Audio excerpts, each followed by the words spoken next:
স্বাগত। আজ আমি তৈরি করেছি ইলিশ মাছের মাথা দিয়ে লাউয়ের তরকারি। কালো জিরে ফোড়ন দিলাম, একটু কাঁচা লঙ্কাও দিয়েছি, একটু গুঁড়ো লঙ্কাও দিয়েছি, হলুদ, লবণ। এইবার ইলিশ মাছের মাথাটা ভেজে দিয়েছি। আর নামাবার আগে একটু ভাজা জিরে আর গরম মশলা দিয়েছি। এইভাবে আমি আজকে লাউ তরকারিটা রান্না করেছি।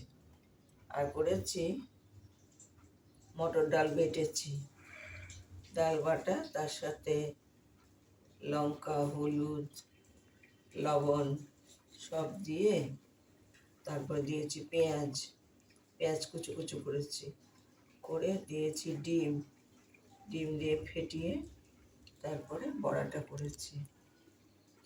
এইটা আমি ভাজা রেখেছি খাওয়ার জন্য, আর ওইটা আমি রান্না করেছি। ওটা আমি জিরে ফোড়ন দিয়েছি, লঙ্কা হলুদ যেমন দিতে হয় দিয়েছি, আর ওই একই বড়ার যা যা দিয়েছি সেটা দিয়ে ওইটা দিয়ে আমি ঝোল করেছি, আর এটা ভাজা রেখেছি। আর নামাবার আগে যে ঝোলটা ফুটে গেল, তখন আমি বড়াটা দিয়েছি। নামাবার আগে আমি সানরাইজ গরম মশলা দিয়েছি। আর করেছি আলু করলা ভাজা পেঁয়াজ দিয়ে। ভালো লাগলে লাইক করুন, শেয়ার করুন, আমার পাশে একটু থাকুন। ভিডিওটা ভালো লাগলে সাবস্ক্রাইব করুন। আর ভিডিওটা শেষ করছি এখানে।